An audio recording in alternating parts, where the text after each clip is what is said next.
Gente, boa tarde a todos, né? Um abraço àqueles que eu não abracei ainda, né? Que eu estou vendo que tem pessoas que eu não tinha visto antes. Então nós vamos dar continuidade ao assunto iniciado sobre a casa espírita, a importância, dando sequência na mesma lição do Emmanuel, que está lá no livro Roteiro, né? Que ele está falando da extensão do trabalho, né? No nosso trabalho na casa espírita. Nós montamos o estudo com o ideal de ser o questionamento, a frase, né, a afirmativa do Emmanuel do livro Roteiro, no mesmo contexto que nós encontramos nas obras básicas do Kardec e o que Jesus também fala nesse contexto. Então, por isso que nós temos, né, o Emmanuel, Kardec, Jesus, e depois a gente reúne os três num último cartaz para a gente poder fazer essa abordagem. Então, Emmanuel, nessa lição, ele faz vários questionamentos, né? Ele nos pergunta como seria, qual que é a vantagem, né? Que meu pai já iniciou no primeiro momento. Então, aqui ele fala assim: de que valeria a intimidade do homem com os espíritos domiciliados em outras esferas, sem proveito para a existência que lhe é peculiar? Não será deplorável perda de tempo informar-nos sem propósito honesto quanto aos regulamentos que regem a casa alheia? Se a criatura humana ainda não pode dispensar do suprimento de proteínas, carboidratos, de oxigênios, vitaminas, se não pode prescindir do banho, da leitura, por que induzi-la ao ocioso prazer das indagações sem elevação? Então ele está questionando aqui a respeito da mediunidade, né? De que valeria nós termos intimidade, a gente ter contato com o mundo espiritual? Ele até usa um termo interessante, né? O que adianta a gente, qual que é o motivo honesto de saber alguma coisa da casa dos outros? Se isso não tiver um fundamento importante, se isso não for algo que nos traga auxílio, que não seja para que a gente possa crescer, qual que é a vantagem disso? Né? Que valeria isso? Para quê? Por que Deus nos permite esse intercâmbio com outro mundo, esse conhecimento desse mundo que a gente chama o mundo dos espíritos, se não for com o propósito de melhorar a nossa vida aqui? Porque aqui estamos encarnados, né? Ele ainda falou, nós ainda precisamos de respirar, precisamos de trabalhar nesse mundo. Será que no mundo espiritual é do mesmo jeito? Por que nós temos que saber como que é o mundo de lá? Por que nós temos tanta preocupação com a mediunidade, de querermos ter essas ideias, essas informações? Como é que está aí a vida daí? Né? Como meu pai lembrou, né? A vida continua, mas que jeito que é essa vida? Por que tem isso? Então ele pergunta, né? Tem função? Se não tiver propósito sério, não teria função alguma, seria mera curiosidade. Né? Seria mesmo da gente perder tempo. Por isso que ele fala, ó, não seria induzi-la ao ocioso prazer da indagação? Ficar querendo saber o que o Nereu faz lá na comunhão? O que a comunhão que ela exerce de trabalho mediúnico, que ela exerce de trabalho de assistência? Se for só por curiosidade, para que eu preciso saber isso? Então, só por curiosidade, para que nós vamos ter intercâmbio com o mundo espiritual? Então, tem que ter um motivo sério. Nas coisas divinas, nas leis divinas, nos méritos que nós temos com Deus, não existe nada despretensioso. Não tem nada que Deus nos permitiu que não tenha propósito sério. Então, a mediunidade tem um propósito sério. Né? A finalidade não é esse intercâmbio de blá, blá, blá, como é que está a vida daí? Né? A gente fica doido para chegar o momento que nós vamos ter um zap, né, com o mundo espiritual, né? E aqueles que foram antes de nós passam todo dia, e aí, como é que foi essa noite? Você trabalhou essa noite? Né? Aí a gente dorme, né? Que a gente fica com esses questionamentos às vezes, né? A gente fala que quando a gente dorme, no mundo espiritual, nós podemos continuar com atividades. A gente pode continuar estudando, nós podemos fazer reuniões, né? E a gente fica curioso, né? E aí, como é que foi o seu dia aí? Então, qual que é a finalidade se não for para melhorar? E eu achei interessante a frase do Emmanuel, ó, melhorar proveito para a existência que lhe é peculiar, a de hoje, a sua existência aqui na Terra. Então, assim, nós somos espíritos eternos? Ótimo, a doutrina espírita vem nos ensinar isso, né? Mas esse intercâmbio com o mundo espiritual, ele existe para me ajudar a viver melhor aqui na Terra. Para que eu possa fazer as mudanças que eu tenha necessidade enquanto estou aqui. Você não precisa de respirar, ele falou, ó. Você não precisa de tomar banho. Olha o que o Emmanuel nos lembra, o que é o nosso cotidiano. Para viver esse mundo que ainda é o seu mundo, o nosso, aqui na Terra, o que esse intercâmbio pode facilitar? Aí nós vamos fazer um raciocínio aqui. Quando nós pensamos em aprendizado, o quanto que nós aprendemos com esse intercâmbio? O que isso muda para nós? Muitas vezes, vamos lembrar das obras do André Luiz, que conta muito desse mundo espiritual, né? Que fala em detalhes, coisas que nós desconhecíamos, que ensina, né, coisas muito importantes para a nossa mudança. E é justamente isso. Enquanto eu estou a caminho, se eu souber que para eu ir, para onde eu quero ir, o melhor caminho é esse, se eu já souber de antecedência, o melhor caminho para ir para Uberaba é seguir aqui por essa avenida, né? Eu vou pegar a rodovia e vai ser o melhor caminho. Se eu souber que é o melhor caminho, é por ali que eu vou. Mas quando eu desconheço, eu não vou passar no Capão da Onça, vou, né? Tá num barro, tá uma terra, né? Tá poeira, hora tá barro. Eu vou arriscar encravar, eu vou arriscar sujar, mas eu não sabia qual que era o caminho. Então eu posso errar o caminho, né? Eu posso sair do trilho, como foi lembrado anteriormente. Então, o propósito desse intercâmbio, mundo físico e mundo espiritual, é fazer com que nós tenhamos mais facilidade de chegar no objetivo. Que a gente, às vezes, não precisa nem de passar pelo sofrimento. Quantas coisas nós podemos evitar quando nós seguimos o caminho certo? Com os ensinamentos da doutrina espírita, com os ensinamentos que nós adquirimos nessa conversa, né, dessa troca de figurinha que nós temos com o mundo espiritual. Lembramos de Lázaro, né, pedindo a história de Lázaro com Jesus, né, que ele chegou no mundo espiritual, queria voltar, deixa eu voltar para falar para os meus filhos que eles não podem ser do jeito que eles são, que eles precisam de melhorar. Então, ó, esse intercâmbio que o Jesus falou, não, já tá dito lá, eles que não estão ouvindo. Então, o estudo faz com que a gente ouça, e se a gente ouvir e mudar a trajetória, talvez precisamos de sofrer menos. Porque ainda hoje precisamos de sofrer muito para aprender. Por quê? Porque a gente é tapado, a gente não quer mudar o caminho. Eu prefiro passar pelo Capão da Onça, lá tem barro, mas não tem problema, eu quero ir, é por lá, eu vou para Uberaba, mas eu prefiro passar por lá. Por quê? Porque nós não estamos querendo aprender.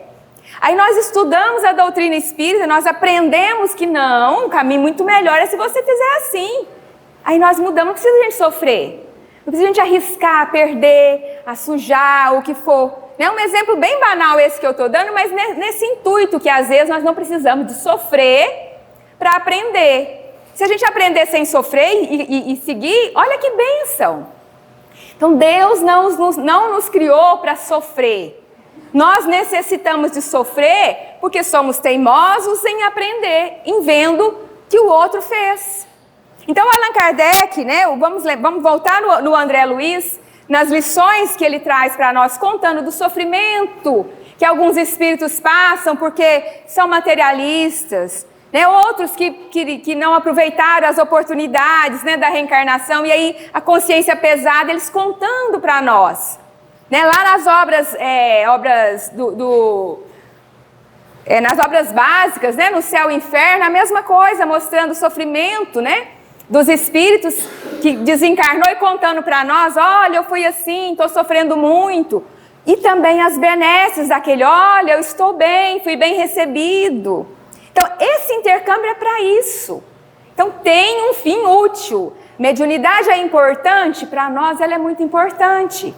Essa troquinha, né, de conversa que nós temos, esse aprendizado que nós temos através da mediunidade, O objetivo é esse, fazer com que nós trilhemos de forma que não precisemos sofrer muito. Porque a gente descobriu que quem fez dessa forma sofreu. Então, eu não preciso de passar por isso, se eu for inteligente. A doutrina explica isso bem para nós, como fosse um GPS, né? É isso. O problema é que nós ficamos sempre escutando aquela frase assim, como é que fala? Retomando a rota, como é que é? Recalculando a rota, né? O problema do nosso é esse. O GPS fala, vai pra lá e nós vira. Aí o GPS recalculando a rota e nós vira de novo, né? Essa tá a questão, né? Então, o fenômeno mediúnico, para nós, não é a finalidade da doutrina espírita a mediunidade, mas ela é meio de nos auxiliar, né? De facilitar esse nosso processo de estarmos caminhando cada dia mais na rota do GPS, né? No caminho correto. Não é a mediunidade não está para nós como curiosidade, né? Como uma coisa banal, como uma coisa só para poder a gente por diversão. Muito pelo contrário, né?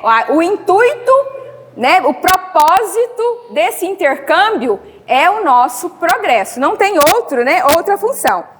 O intercâmbio com o mundo espiritual deve iluminar a consciência e fortalecer o caráter. Caso contrário, será apenas informação acumulada e não crescimento real.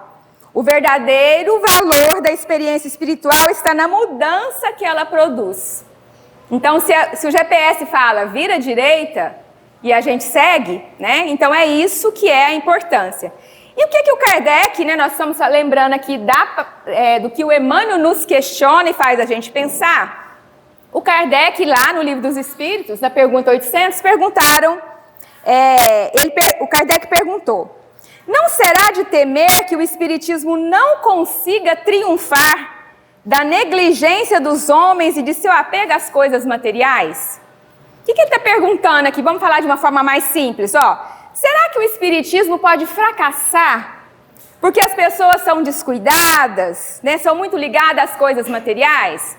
Porque se o propósito é nos levar por norte certo, será que ele vai fracassar porque a gente é materialista, a gente é preguiçoso, a gente é teimoso, né? A gente não quer seguir? A resposta que está lá no Livro dos Espíritos, ela é enorme, mas nós pegamos um trechinho que faz a gente pensar. Os Espíritos respondem assim, conseguisse ele, o Espiritismo, né? Conseguisse ele, o Espiritismo, unicamente corrigir num homem um único defeito que fosse, e já o haveria forçado a dar um passo. Então o Espiritismo será que tem aqui a missão de mudar o mundo e numa encarnação a gente já conseguir todo mundo pegar o roteiro do GPS? Não é esse o projeto, porque Deus sabe que nós somos lentinhos, né? O problema não está no Espiritismo, está na gente, né? Se a gente fizer tudo que está lá, consegue. Exatamente. Mas a gente faz. Aí é que tá, né? Então, o objetivo dele é mostrar o caminho. Daí seguir é por nossa conta. E é por isso que a gente está empatado há tanto tempo, né? Porque nós estamos, né, com dificuldade de seguir. Por quê? Porque precisa de ter vontade. Precisa de ter esforço. E nós já caminhamos errado há muito tempo, né? Por longos períodos. O nosso trem de ferro já destrilhou, né, inúmeras vezes, né? E recompor ou então achar a rota novamente, às vezes para nós é pesado. Mas se o objetivo do Espiritismo, gente, é mudar de uma em um passo. O projeto não é fazer a gente fazer uma caminhada inteira numa encarnação, não. Se ele conseguir fazer a gente mudar um único passo numa encarnação, pronto, era o projeto. Né? É essa dinâmica, é lento, de acordo com a gente mesmo, é lento, é devagar. Mas se um único homem mudar uma única dificuldade, um único defeito, ele já deu esse um passo. Então, a tarefa do Espiritismo para conosco, nós enquanto trabalhadores da casa espírita, estudiosos que devemos ser da doutrina, né, preocupados em estar seguindo esse GPS, esse caminho, é esse, darmos esse um passo. Agora, que defeito que seria esse, que é esse um passo? O que vocês pensam? Qual passo nós estamos precisando de dar, que nós estamos, ao invés de ir para frente, estamos indo para trás ou para os lados? Coragem de seguir para trabalhar. Energia. O que mais, gente? Vocês acham que pode ser... O que nós estamos negligenciando? Que a doutrina espírita pode nos facilitar? Evolução moral. Evolução moral. Mais alguma coisa? A gente estuda pouco, guardando terapia que a gente tem. Estudar. Preguiça, inércia. A gente sempre usar o GPS. A gente não está conseguindo nem mandar para ele o caminho que a gente quer, né? Então é isso, esse um passo, gente, é vencer a inveja, se é isso que mais me atrapalha. Qual que é o grande terror da humanidade? O egoísmo, a vaidade. Então, gente, o orgulho, esse um passo também não é simples não, né? Não é simples falar assim, vou mudar hoje, agora a partir de hoje eu vou trilhar, né? Mudou e chega o dia da prova. Você ainda percebe que não era isso que você estudou, né? Achei que eu tinha entendido, né? E não entendi. Então, é por isso que é lento esse processo de passo a passo. Mas não tem o objetivo de ser rapidamente, né? O Espiritismo cumpre a sua missão sempre que nos ajuda a dar esse um passo em direção ao bem. Não importa, gente, quantas reuniões a gente participou, quantas vezes nós fomos no centro, né? A gente sempre fala assim, não, eu sou espírita, eu vou no centro toda semana, tomo passe. Toda semana eu vou lá, tomo passe, então eu estou dando o meu passo, né? Estou fazendo o meu projeto. Não adianta. Quantos fenômenos mediúnicos nós já temos conhecimento, de reuniões que a gente participou, ou que se eu sou médio, quantas mediunidades eu consegui ou eu vou desenvolver. Nada disso resolve se a gente não se esforçar para dar esse um passo. O Espiritismo só vai ter feito, cumprido com a sua missão, quando ele conseguir fazer a gente ter essa coragem, né? Ter essa disposição. Então, se nós não estamos nos tornando mais humildes, mais pacientes, mais caridosos, a gente não está adiantando a gente tomar passe toda semana, né? Antigamente nós íamos à missa, né? Todo domingo eu ia à missa, então eu sou católico. Agora eu sou espírita, toda semana eu vou lá, tomo um passe, eu saio de lá assim, aliviado, até na esquina. Da esquina em diante eu já volto a ser eu. Eu faço não deu muito certo. Aquele passista não era bom não, eu vou trocar. Então a gente tem isso. Então o Espiritismo, gente, promove, o projeto é promover a nossa mudança. Se isso não ocorre, ele não está cumprindo com o papel dele, não, porque ele não está fazendo o que tem que fazer. É porque nós estamos seguindo o nosso caminho e não o GPS, né? O GPS vira à esquerda e nós, não, eu queria ir para frente. E Jesus, né, no mesmo contexto, afirmou, todo aquele que ouve as minhas palavras e as pratica, aqui fecha, né? Muda tudo, né? Muda tudo, de eu ir tomar passe uma vez por semana, né? De eu ir na reunião de desobsessão, e o dia da reunião de desobsessão eu não como carne, eu não falo mal de ninguém. Naquele dia, né? Já tá bom, né? Pelo menos um dia na semana a gente fizer isso, já tá bom também, né? Será comparada a um homem prudente que edificou sua casa sobre a rocha. Aquele que ouve e pratica vai ser prudente. Prudente, né? Ele vai ser cauteloso. Aquela pessoa que é sensata, que fez a sua casa na rocha. Que rocha? O que é a rocha da nossa casa? Da nossa construção?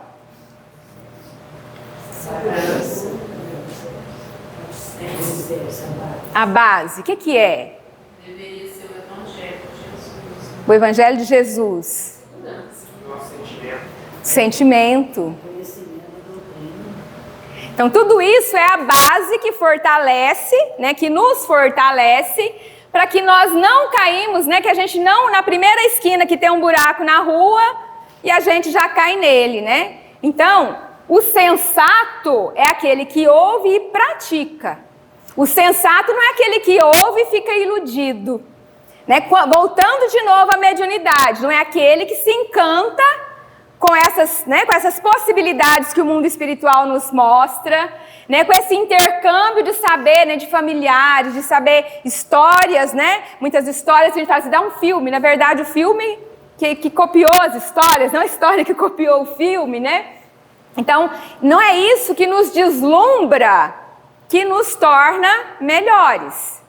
Então, seremos melhores e seremos comparados ao prudente, o sensato, aquele que colocou o seu projeto reencarnatório no trilho, aquele que tenta praticar, aquele que modifica. Nas palavras se voltássemos ali e pensássemos no Kardec, seria aquela lição que nós gostamos de falar, né? Qual que é o verdadeiro espírita? Aquele que se esforça para ser melhor todo dia, né? Qual que é a frase certinha?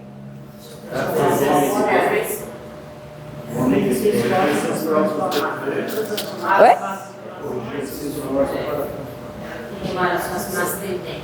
Tá vendo? Tá todo mundo aqui, ó. A parte teórica tá mó beleza. Saber a gente sabe. Eu já aprendi agora, não pode passar para todo mundo. Para ir para Uberaba não precisa. Para ir para o Capão da Onça precisa. Mas quem vai para Uberaba pode evitar.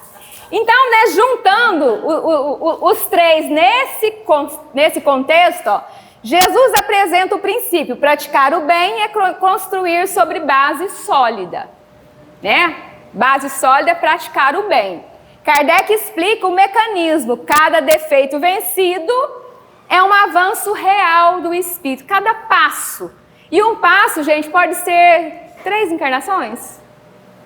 Provavelmente mais, né? Porque a gente deu poucos passos nas milhares que nós já tivemos, né? Mas cada um deles é processo, né? E certamente, quando nós pegamos o embalo, né, de acertar o passo, fica mais fácil. Né? O primeiro passo é pesado, mas depois você pega o jeito, né? E talvez iremos crescer mais rápido. E Emmanuel aplica a vivência espírita, espiritualidade, que não melhora a conduta, perde sentido.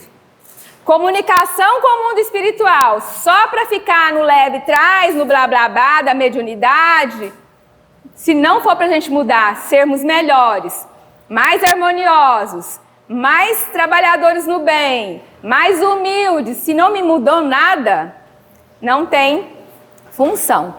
Continua então lá no livro Roteiro, ó. O próprio Cristo, deixa eu pegar o texto certinho. Atendamos acima de tudo ao essencial. O que seria o essencial que o Emmanuel está falando para nós? É curioso notar que o próprio Cristo, em sua imersão nos fluidos terrestres, ou seja, quando aqui é encarnado, não cogitou de qualquer problema inoportuno ou inadequado. Não se sentou na praça pública para explicar a natureza de Deus, e sim chamou simplesmente nosso Pai. Então Jesus, o Emmanuel está falando para nós que o essencial para cada um de nós tem o tempo certo. Jesus mostrou para nós que ele soube utilizar o essencial. Cristo focou no essencial. Ele não ficou perdendo tempo falando naquele momento de Deus, como nós podemos falar hoje, né? Como nós já ouvimos hoje. Deus é onipotente, é onisciente, Deus é infinito. O que significaria isso para nós lá na época de Jesus? Qual de nós, né, iríamos interpretar isso? Jesus falou, Deus é um Senhor, dono de uma vinha, né? E aí ele foi falando assim, ele falou das ovelhas, ele falou da dracma perdida, da moeda. Ele deu exemplos que nós entendíamos. Por quê? Porque nós entendíamos mesmo de ovelha, de vaca, né? De vinho. Você fala igual você falou do GPS, quem entender naquela época? Mas hoje todo mundo entende. Isso. Que acaba sendo uma dica pra gente no centro também, né? Pra gente falar de acordo com quem está ouvindo. Para que se possa ser entendido, né? Não adianta falar. Até esses dias, para nós, já ajudava a gente ir na missa e ouvir o padre falar em latim. Nós não entendíamos, mas provavelmente nós recebíamos energia do mundo espiritual, nós abrandávamos os nossos pensamentos, nós fazíamos aquela ideia de fazer uma troquinha com Deus, né? Eu estou aqui todo domingo, então você separa um lugarzinho bom para mim aí, né? Mas não deixava de ser um projeto, né? Hoje não, hoje nós já temos consciência melhor, conhecimento intelectual mais evoluído. Então, a cada um a seu tempo. Naquela época, antes de Jesus, nós tínhamos muito medo de Deus. Deus castiga. Deus pune. Por quê que ele tinha que ser desse jeito? Porque se não fosse com medo, a gente não mudava o caminho, não. Eu só deixava de ir para Uberaba por esse caminho aqui se falar que tem um monstro ali na estrada. Tem um monstro ali, se você for por ali, tem uma... Não, então eu vou passar pelo Capão da Onça. Né? Por quê? Porque eu tinha que ter medo, senão eu não mudava meu caminho. O GPS está falando, vai por ali, não, mas ali é perigoso. Não, mas se você for por lá, tem um bicho assim, então eu mudo. Você vai ser castigado se você não passar por ali. Ah, então eu vou pelo outro. Momento, né? Cada um de nós, nesse processo, olha a sabedoria de Deus, estamos falando do mundo terra. Nos outros mundos segue o mesmo esquema. Nos mundos mais evoluídos não precisa de ter dor, não precisa de ter sofrimento, já não vai ter guerra. O GPS lá não fica mandando mudar de rota não, ele já segue uma rota, né? Por quê? É o momento evolutivo de cada um. Então, Jesus não ficou perdendo tempo falando de coisas que não ia ser entendido. Ele deixou aquela pré-informação para que no futuro pudéssemos entender melhor.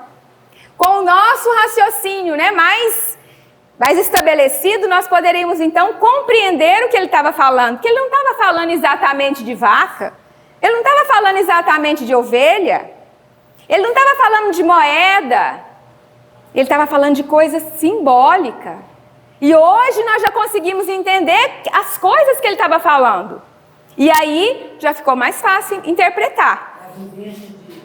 A vivência com Deus através do trabalho, do nosso trabalho cotidiano. Cada um dedicado ao seu setor. As parábolas não lembram isso. Isso, a compreensão, né? Que ele estava falando do seu dia a dia. Interprete assim com Deus. Por quê? Senhor à frente, né? Isso. E por quê? Porque ele é o nosso Pai. Que até então, ele não era um pai. Ele era o Senhor, né? Severo. Aí Jesus colocou ele, não, ele é um pai. Ele é amigo. Ele te ensina. Te dá oportunidade. É amoroso. Olha quanto que mudou o nosso sentimento para com Deus. Ele ficou pertinho.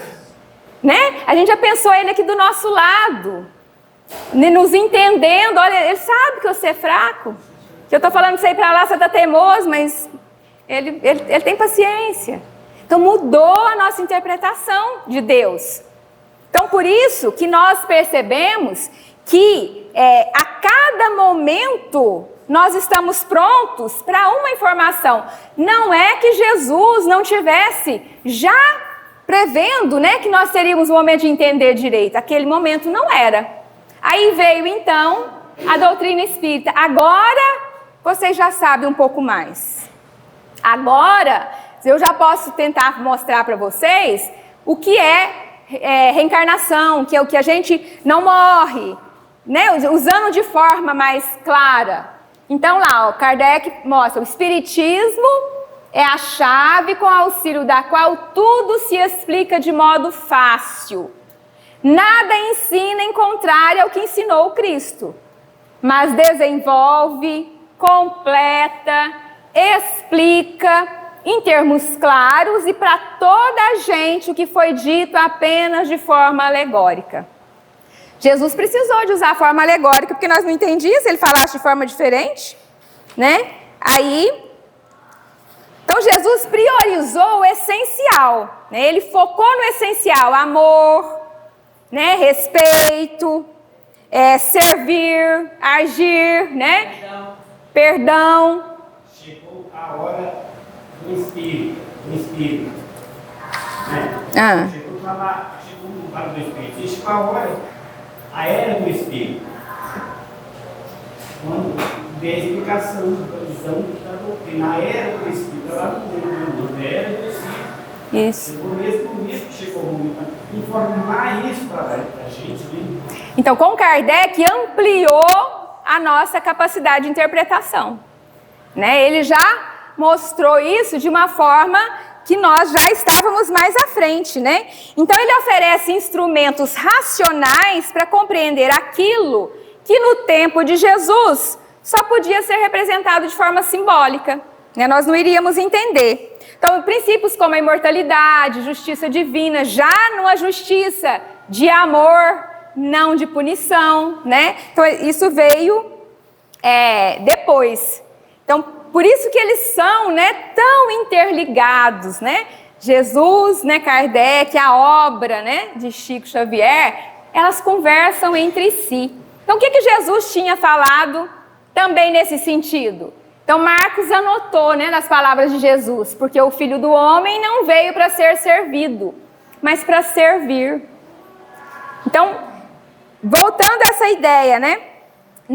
Jesus não perdeu tempo em ficar discutindo. Por exemplo, ele falou do mundo espiritual, há muitas moradas na casa do Pai.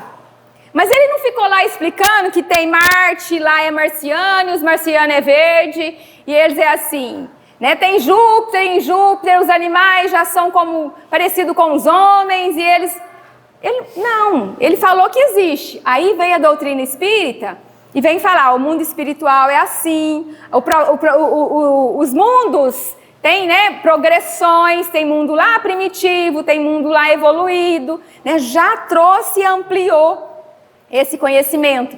Mas ele não veio aqui para poder falar e ir embora, porque se assim ele tivesse feito, só falado, jogado as palavras na época, será que nós saberíamos que Jesus tinha vindo aqui? Né? Olha o quão grandioso foi a vinda de Jesus à Terra. Ele marcou o tempo, antes de Jesus e depois de Jesus. Né? Quão grandioso! E a gente pensa, gente, mas um marceneiro, né? Um homem simples, que ficava ali do lado dos outros, mais simples ainda.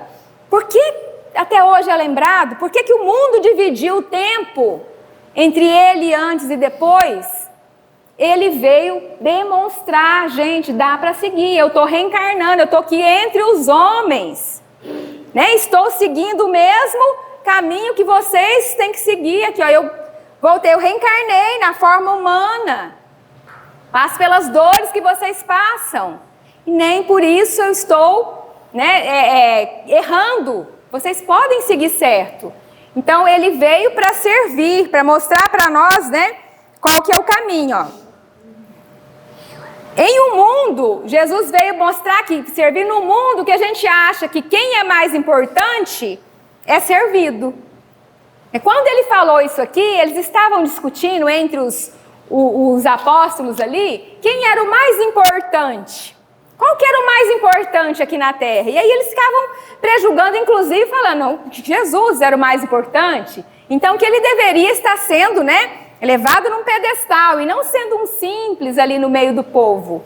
Foi quando ele falou, olha, eu não vim para ser o importante nessa visão que vocês estão falando, não.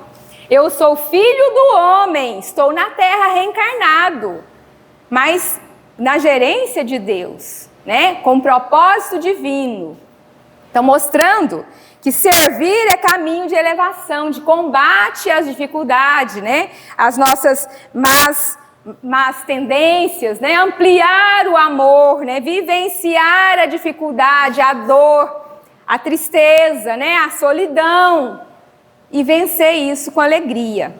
Então, de novo, né? Um resumo dos três nesse assunto. Ó. Jesus ensina um modelo. Qual que é o modelo? Servir, né? Amar o próximo como a si mesmo, né? Perdoar, né? Quantas vezes for necessário, né? Tudo foi exemplo de Jesus enquanto estava conosco, né? Kardec esclarece o ensinamento, o Espiritismo desenvolve e explica as lições de Jesus. Não é uma nova doutrina, não é uma novidade. É falando o que Jesus falou agora para pessoas que compreendem um pouco mais. Éramos lá do jardim da infância, aprendendo mais ou menos, né, o beabá quando Jesus esteve aqui. Hoje já estamos em condições, né, do ensino médio, já temos um raciocínio melhor. Né, já sabemos pegar o celular e colocar o GPS, já aprendemos isso hoje. Agora, seguir o GPS já é por nossa conta, né? E Emmanuel, na lição, né, com o Chico, né, conduz ao essencial, amar, servir e auxiliar o homem integral, sem perder, sem questões secundárias, né, sem ficar nas divagações, né, nas ideias das possibilidades sem ação ativa. Então, o convite, né, é esse, nesse sentido. E na conclusão dessa lição, o Emmanuel fala assim: os desencarnados testemunham a sobrevivência individual. Depois da morte, provam que a alma se transfere de habitação sem alterar-se de imediato, mas preconizando o estudo e a fraternidade, a cultura e a santificação, o trabalho e a análise em obediência aos ditames superiores. Objetivam, acima de tudo, a melhoria da vida na Terra, a fim de que os homens se façam efetivamente irmãos uns dos outros no mundo por vindouro, que será indiscutivelmente iluminada a seção do reino infinito. Então, Emmanuel está falando que os desencarnados, nesse intercâmbio que nos é possível, desde eras remotas, quando nós começamos a ter intercâmbio com o mundo espiritual, que quando nós passamos a nossa consciência ter pensamento contínuo, nós começamos a ter ligação com o mundo espiritual. Das formas mais arcaicas que fosse, mas poderíamos sentir, né, o mundo espiritual através da mediunidade. Desde então, nós começamos a aprender que existe um outro lado, uma continuação da vida. Esse intercâmbio mostrou para nós que a alma permanece, né? A vida permanece, continua. Os desencarnados testemunham que a vida continua. Nós temos na doutrina espírita, assim, uma lavra imensa, né, daqueles que estão de lá contando para nós. E essa mudança nos mostra que a gente não muda porque mudou de casa. Assim como aqui, né? Eu moro aqui em Conceição, se eu mudo para Uberaba, eu não mudei minha personalidade. Eu não mudei minhas características, né? Eu não mudei o que eu era antes. Então, desencarnar também não faz a gente mudar. Eu era ruim, agora fiquei bonzinho. Ou o contrário. Eu era seguidor, eu era trabalhador do Cristo, agora eu vou para as gangues do mundo espiritual. Também não, né? Nós permanecemos naquilo que estamos, nesse processo evolutivo, que cada um de nós vamos galgando aí e crescendo.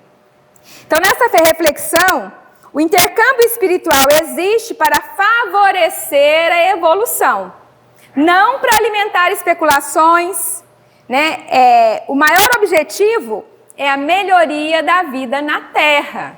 Então, quando mostra ali, ó, a melhoria da vida na Terra, a fim de que os homens se façam efetivamente irmãos. Então, é mais um meio que a bondade divina nos dá para que a gente aprenda sem ter que apanhar, sem ter que doer, sem ter que sofrer. Então, contando para mim que se eu for por ali eu vou machucar, então eu não vou, olha, eu não precisei de ir lá machucar, né? Eu já mudei antes, eu já não fui. Então, eu já não feri alguém, porque se eu ferir, eu sei, nossa, eu vou ter que passar, né, pela dor, estou machucando, eu vou ser machucada. É uma lei, né? Essa lei, né, da justiça de Deus nos mostra isso.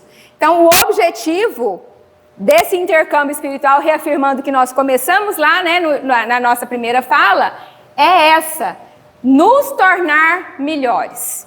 Como melhores irmãos uns dos outros. né? Nós não queremos o pior para o nosso irmão. Nós queremos dar a mão e seguirmos juntos. Então, esse é o grande projeto. O Kardec, nesse contexto, fala, né, fora da caridade não há salvação. Está lá no Evangelho. Então, é o norte, né? É o dar as mãos e sermos irmãos, né? Seguirmos juntos. Quando nós temos a caridade como a nossa meta, que Jesus nos ensinou, que a doutrina espírita tem a bandeira, né? Fora da caridade não há salvação, é nós pensarmos, né, que a caridade não é simplesmente coisas materiais, né? Eu sou caridoso, as minhas roupas, eu engordo, emagreço, então eu tenho sempre roupa para doar, né? Meus remédios eu não tomo tudo, eu dou, né? Comida alguém passa na minha porta e não vai embora sem ganhar alguma coisa. É caridade? Né? É importante também, a gente já está desvencilhando das coisas materiais, mas a mais difícil é aquela que envolve sentimento, né? Caridade do perdão, do entendimento. É essa daí que é um trabalho árduo para o espírita, né? De trabalhar a moral, né? A nossa melhora. Então, esse convite também é a oportunidade, né? Que o conhecimento do mundo espiritual nos facilita. Né? Esses ensinamentos que estão no Evangelho, no Livro dos Espíritos, né? Na codificação kardeciana, que já está vindo, né? Lá de Jesus, e aí depois esmiuçado nas obras do Chico, todos levando para esse mesmo caminho, né? Nesse mesmo projeto, nos tornarmos cada dia mais irmãos uns dos outros. E o Cristo, nisso todos conhecerão que sois meus discípulos, se vos amardes uns aos outros. Tem outra tradução que fala, né? Meus discípulos serão reconhecidos por muitos se amarem. Será que a gente é discípulo de Jesus? Eu estou esforçando você, não responder, cara. Tentando. Então, que essa pergunta fique na mente de cada um, né? Será que eu... Então, é um sinal, né? Qual que é o sinal que a gente é seguidor de Jesus? Amar o meu irmão, né? Ter tolerância, piedade. E junto... Então, a verdadeira caridade, você falou sobre isso no GPS. A gente vai, obedece a doutrina. A gente é bom carregar o bico, né? Benevolência, indulgência e o perdão. É a verdadeira caridade. Manter ligado sempre. Né? Provavelmente, se ele é um GPS, ele vai apitar o tempo inteiro, né? Então, vamos lá. Ó. Jesus apresenta a base, amar uns aos outros. Né? Então, vamos... Kardec estabelece o caminho. A caridade é a condição do progresso. E Emmanuel aponta o objetivo: transformar a convivência humana e preparar a Terra para um estágio mais iluminado, de progresso, né? Mais um passo, mais uma página. Né? Então, é esse o grande objetivo. E nós nessa prosa? E nós nesse contexto? E nós que nos colocamos como trabalhadores de Jesus, espíritas, participantes de uma casa espírita? O que nós estamos junto desses aí? Se Emmanuel nos orienta a viver o Evangelho no cotidiano, no nosso dia a dia, né, na nossa vivência. Se Kardec organizou a doutrina com clareza e segurança. Se Jesus ensinou pelo exemplo o caminho do amor e da caridade. Então, fica uma pergunta. Estamos apenas frequentando a casa espírita? Ou estamos verdadeiramente trabalhando na extensão do serviço? A gente está com a mão na charrua, gente? A gente está com esse propósito? A gente está mesmo integrado com esse objetivo? Então, que fica aqui, né, a nossa conversa, esse diálogo entre Jesus, Kardec, né, Emmanuel com Chico, para que nós coloquemos as nossas mãos no trabalho. né? Que nós sejamos parte desse processo, que nós comecemos a seguir o GPS, né? Que ele fala, vai para ali, vamos. Mas é difícil perdoar, não, mas esforça, né? Às vezes você não consegue perdoar, mas desculpa hoje, até daqui um tempo você vai, eu perdoei, passou, né? Então assim, com esforço. Então por isso que o convite que a gente encerra a nossa conversa de hoje é que assim que Jesus nos convidou, brilhemos a nossa luz. É uma velhinha, é um fósforozinho aceso, mas é o que a gente tem, né? E é a partir daí que nós vamos conseguir, né, melhorar a nós mesmos e ser, né, luz, quem sabe, para outros que a luz está menor ainda, né? Está mais escurecida ainda. Gente, que Jesus nos abençoe. Muito obrigada pela oportunidade. Boa tarde a todos. Obrigada. Pela sua participação, sua presença. Obrigada.